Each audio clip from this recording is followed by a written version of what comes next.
Hey everyone, time for another stock rundown. We haven't done one in a while. And this week's first pick is Apple. I put the positioning profile for each name as well. We see Apple is relatively low. We had a bit of a bounce last week. And from the Delta profile, I think we have the potential to see it go down to 160. It can bounce before that, and watch the market update video, and that will be our main timing for individual names as well, like when the market hits those levels. What I would like to see for Apple is see it at around 160. It doesn't have to go below 160 necessarily. Ideally, even lower. The target level from the Delta profile is 150, and this is also like the major trend line that we have in Apple for quite a while. We had the COVID lows that went below it, but that's an exception, an extreme exception, and I think this is the trend line. Ideally for Apple, we want to see it go as low as this, like this is 155-ish. Also has prior support here, but I think it's good enough to see a 150. The problem with both Apple and Tesla is that they can be very fakey right now. Like what's this could be like a real bounce or it could be a dead cat. And I think it's a dead cat. And maybe we see something like this, it goes below, goes up again, and it seems like, oh my God, we bought the perfect dip, and then it goes even lower. So I think that's the risk for stuff like Apple and Tesla. So I think the ideal buy is between 155 and 160. Uh, but it's impossible to time it perfectly uh, from the get-go. 160 is probably good enough. If you want to go for the extreme, be my guest, but it's looking almost ready for a bounce very soon. Then we have Tesla, which looks quite similar, just ahead of Apple.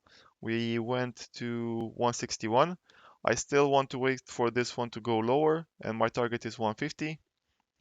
Ideally, slightly below 150, but once it gets to the 150 area, it should be good enough to for a buy.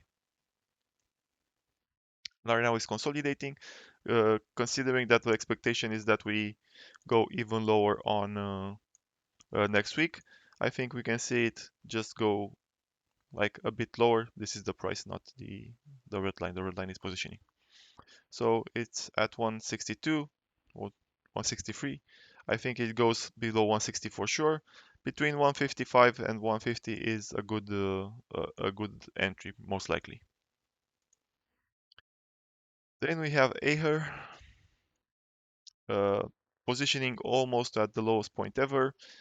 This is a bullish divergence we have in positioning that you can see here that precedes a major reversal and move up. This is correlated with Tesla as well, and I think we go higher sooner. I would like to find an entry below 14. This was on my Friday shopping list, but I didn't get an entry because it didn't trigger. I'll wait for 1 or 2 days next week, but I really want to long this uh, into the Tesla bottom and see how high it can go. Then we have Adobe. You can see the profile for Adobe, and we are very close to previous bounce points. It doesn't mean that it's going to be the absolute low because as you can see here, it went lower. But when we hit these levels, we usually get a short-term bounce at least. So we can profitably play this. And just looking at it, I think I drew the levels wrong a bit on Friday. And we have this demand area here when we had previous accumulation, and I think it will hold. We should be seeing something like this Monday, Tuesday, and then start going up. Maybe gets to 540 and then gets rejected again, and that could make it go lower. But I think we see a bounce before we see a breakdown here. And yeah, that's just the gist of it. Nothing else that spectacular beyond that. So maybe something like this. Of course, this can go higher. Like it doesn't have to stop there. But or maybe we do like we go to 570 and then build another more obvious shoulder here for the head and shoulders. And then we go lower and like this. But for now, there's not a lot of room to go down further below this 480 level. I think it needs to bounce first before it goes lower to actually bring some negative positioning into on the table. Then we have Palantir. Palantir is in an uptrend. Uh, Ideally, we see a pullback down to this 18 level to tag the trend line, but I don't think that will happen. I'll be looking for an entry between 20 and 21.5. Not sure which one is going to be, but as you can see already RSI is getting below 50. Maybe it goes like this, but that would mean something like this. It doesn't have room to go this low. This is just a normal uptrend type of profile. Then we have BBY, which is also an uptrend profile, so nothing really to read into it. Why it's on the list? Because of this pennant here. Breakout, retest of breakout, got strongly rejected for earnings, but nothing really to read into that. And on Friday, we had a big spike in volume, a green candle. So this is kind of suggesting it's time that it does the next leg up and at least does a retest of 85. We had eBay on the list as well a couple of weeks back, and they moved similar, but eBay broke the horizontal resistance, or at least a level of it. Now it has another horizontal resistance, and it might break this one as well. Like this area here is bullish, and I am leaning more towards a horizontal breakout for the ages, not a pullback. And BBY has lagged, but should move similarly to this. Like it's time for it to go back to the highs and potentially do its own horizontal breakout. KDP is on the list for Friday. Uh, Straightforward. Also had a spike in volume, and this closed as a hammer candle. Uh, Slightly red, but not significant. I didn't open a position because I couldn't find a good contract. I look again on Monday, like meaning very, very low liquidity, huge spreads, and nothing really that appealing from a contract perspective. I'll look again next week. Maybe I find something like 1 year out or something. Roku, still looking to see something like this. Get in this area. So basically anything below 60 is a buy here. I would like to see it have an entry below 60 or around 60, and I think this starts going up like crazy. Okay, going. Shit news all over the place, but if you want to try and find a dip, I think we get a bounce here at 170-ish. We have this megaphone pattern here. Um,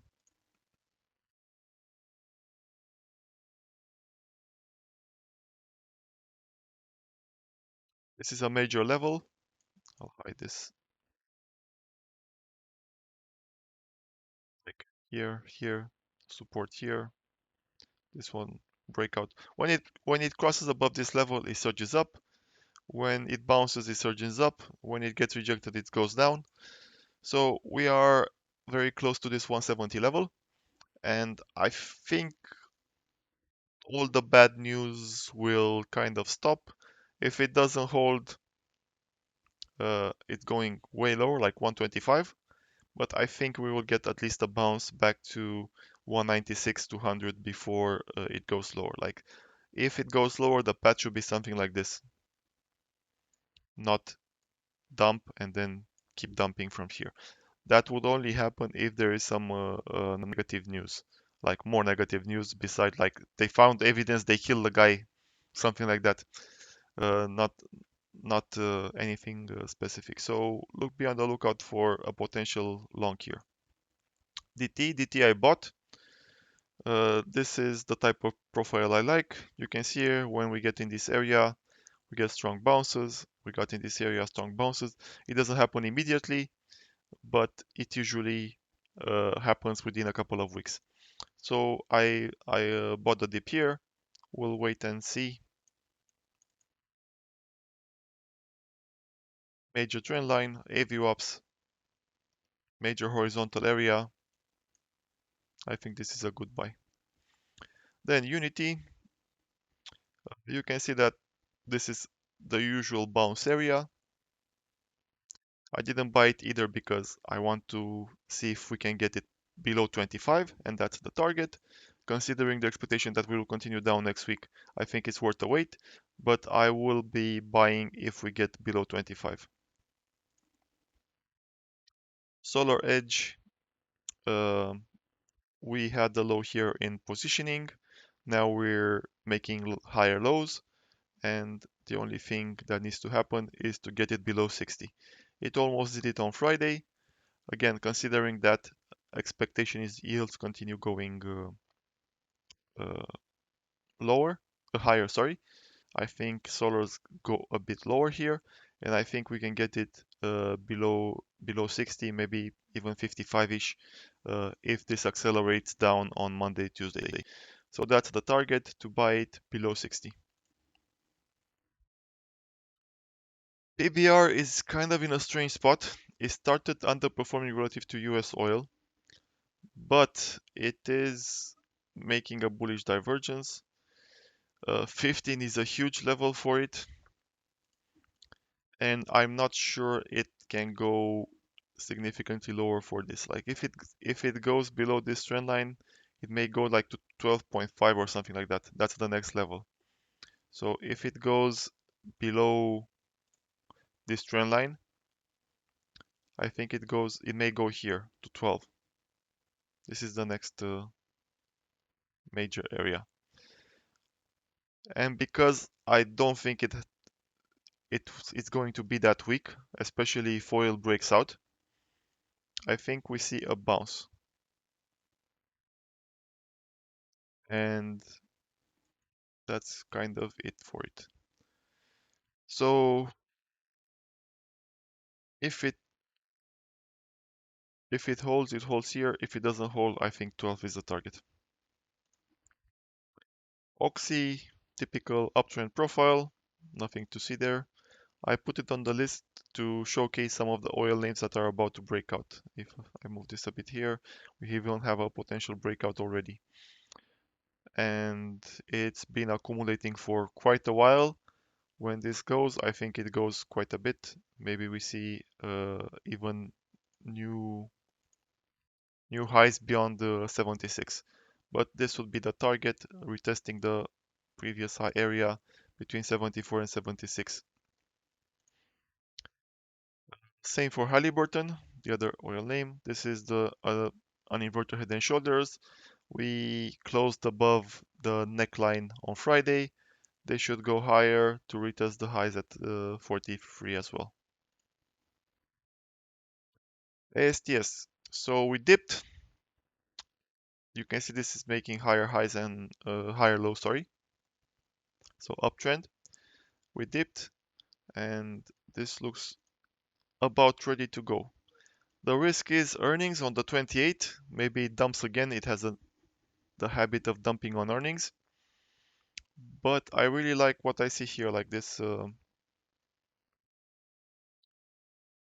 flaggish consolidation around the trend line, the major trend line, is quite bullish. And I think as soon as it goes up, it starts going. Target would be the 6 area, but earnings are a big if. I don't know what happens. Their management hasn't been the smartest, so it may dump, it may go up, no idea. But even before earnings, which are on the 28th, I think this has room to go like 10-20%, maybe even more, uh, in anticipation of earnings. Maybe there's some good news. From the chart alone, this looks pretty bullish. Like we overshot, then it's becoming support, and we have this pennant-like flag-like consolidation here for quite a while that is looks accumulative. On Friday, we even had a spike in volume. There was a spike in volume, in bullish volume for a number of names on Friday. And we have Etsy, which I would like to get below 60. This uh, got this pennant didn't play out as I thought. It was bearish, got rejected, lost it, back tested, rejected, and now we're going lower. And I think we see a push towards 60, and that's going to be the support, like something like this. This is now the new forecast. Snapchat.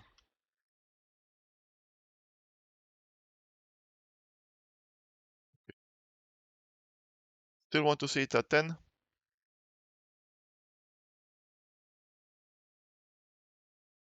It's, it's a buy at 10.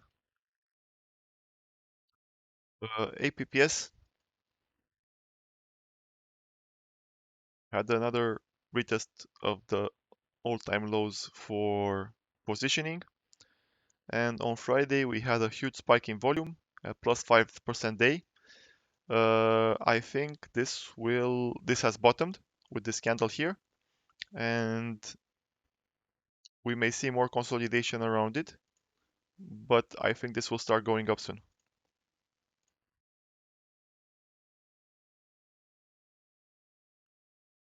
Problem with it is it has horrible options. Don't recommend anything like huge spreads, low liquidity. It only has monthly options. If you want to buy this, only go with shares. I think it's fine.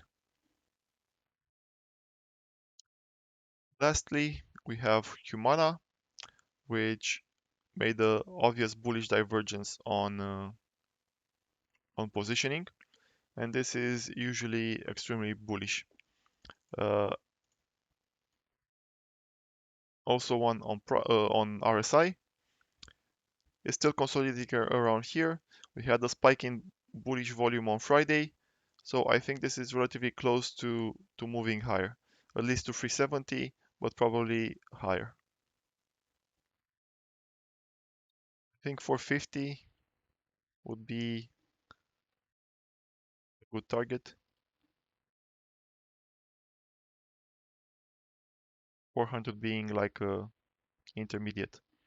No, not necessarily like this, but something like, let's see,